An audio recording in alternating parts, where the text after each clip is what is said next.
Hello everyone, আসসালামু আলাইকুম। কেমন আছো তোমরা? আজকে আমি বাজারে চলে গিয়েছিলাম হালকা পাতলা টুকটাক আর কি জিনিসপাতি কিনতে।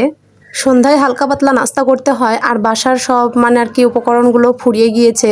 তো ভাবলাম যে কিছু কেনাকাটা করে আসি। তো এখান থেকে আমি একটা পাউরুটির স্ন্যাক্সের প্যাকেট আর জেলি নিয়ে নিয়েছিলাম আর 5 কেজি ময়দা নিয়ে নিয়েছিলাম।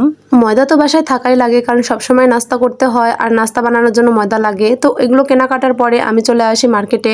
দেন কাপড়ের দোকানে এসে একটা গামছা আমি নিয়ে নিই। কালারটা দেখো কত সুন্দর, মাশাআল্লাহ। তো গামছা একটা লাগবে, তাই এখান থেকে একটা গামছাও আমি নিয়ে নিলাম। গামছা ব্যবহার করতে করতে বাসার গামছাটা একদম পুরনো হয়ে গেছে, তো নতুন গামছার দরকার, তাই এখান থেকে একটা গামছা আমি কিনে নিয়ে নিলাম।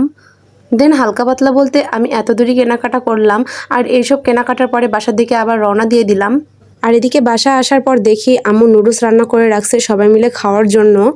দেন আমি ভাবলাম যে শুধু নুডলস খেলেই হবে না, তো সবার সাথে যখন খাবো একটু স্ন্যাক্স বানিয়ে নেই। দেন আমার যে ভাবনা সেই কাজ, আমি পাউরুটিগুলোকে সুন্দরভাবে সেক দিয়ে নিচ্ছিলাম।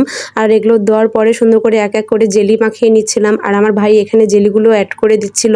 আর এই অরেঞ্জ জেলির আচারটা আমার কাছে অনেক বেশি ভালো লাগে। দেন সব মিলিয়ে এই ছিল আজকের ব্লগ। তো তোমাদের কাছে ভালো লাগলে পেজটিকে ফলো করে যাবা আর সাপোর্ট করে যাবা। দেখা হবে পরের নেক্সট কোনো ভিডিওতে। আল্লাহ হাফেজ।